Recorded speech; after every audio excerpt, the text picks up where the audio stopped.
Hey, how are we, Rev Youth? We're back again with another parable. This time it's parable number 7.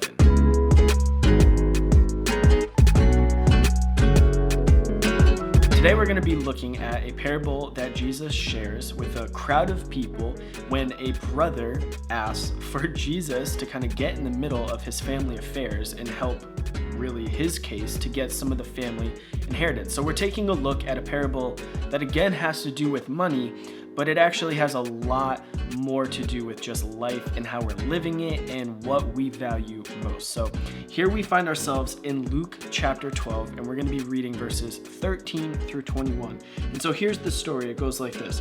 Someone in the crowd said to him, the him being Jesus, "Teacher, tell my brother to divide the inheritance with me." But he said to him, "Man, who made me a judge or arbitrator over you?" And he said to them, "Take care and be on your guard against all covetousness, for one's life does not consist in the abundance of his possessions." And he told them a parable, saying, "The land of a rich man produced plentifully. And he thought to himself, 'What shall I do? For I have nowhere to store my crops.'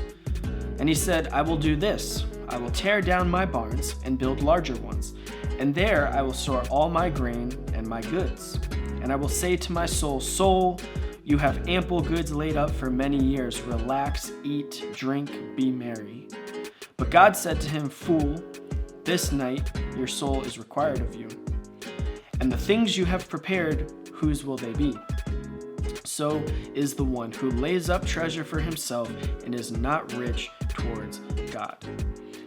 So, in context, there's two brothers that are in this crowd where Jesus is teaching, and the younger brother who is not guaranteed the majority of the inheritance. In the Jewish culture, the firstborn son was going to get the majority of the inheritance. And so here's the little brother saying, "Jesus, my older brother's going to get more money than me. Help me, please get more money." And Jesus is like, "Guy, who made me the judge and arbitrator over your affairs?"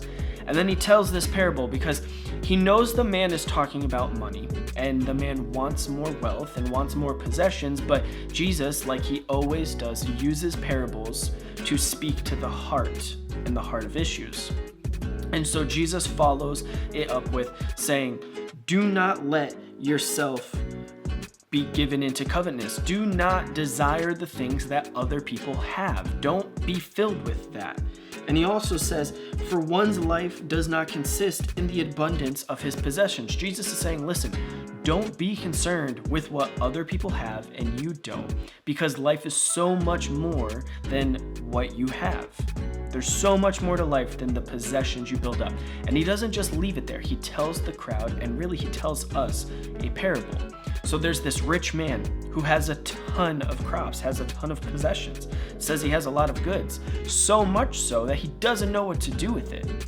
And so we see this conversation that this man is having with himself, and he says, "I have so many goods that it doesn't even fit in the barns that I currently have. So what am I going to do? I'm going to tear down the old barns. I'm going to build bigger and better barns so I can store my stuff that I have now and even more stuff."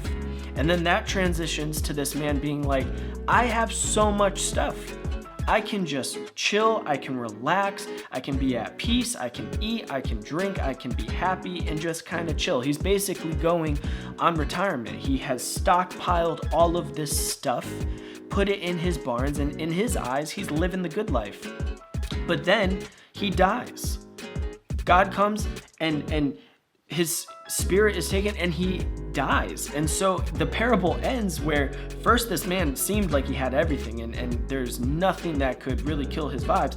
And now he's dead, and all of the stuff that he stockpiled and put in these massive barns, whose possessions are they now? Who are they going to end up with? And so Jesus shares this parable to bring us to the heart of the issue. Life is more than possessions. You can be wealthy and be poor in spirit. You can have all the money in the world and hate your life. You can be poor and absolutely love your life. And that's a truth that the world's not going to teach you. What culture and what the world will teach you is that you need more money, You need more possessions. You need this thing, you need that thing. Oh, you have this version of the iPhone? Well, that's old. You need the new one. You need bigger, better. You need better possessions. You need all the possessions. That is what's going to make you happy. That's what's going to fulfill your life. It's not true. We know this because when you do get the newest iPhone or the new pair of shoes, or you do get the new MacBook, or you do get whatever the new thing is, the second that becomes old, you covet what other people have, you desire the new thing, and life is so much more than that. So what is the meaning of life? Jesus is really trying to get to the meaning of life here. And what Jesus is sharing is this: where your soul is, that's what matters. When you have a relationship with God, it doesn't matter if you're a billionaire or if you have just enough money to pay the bills and get by. When you have Jesus, your soul is satisfied. And your soul cannot be satisfied by possessions.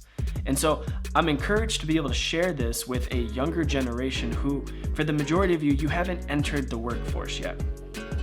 But I'm praying that the world and culture hasn't gotten a hold of your heart so much so that you think that the real value in life is having all of the good stuff, having all of the new things, and just having a bunch of possessions that you could fill up a bunch of barns with, and a bunch of warehouses with, and a bunch of storage containers with, and just having so much stuff.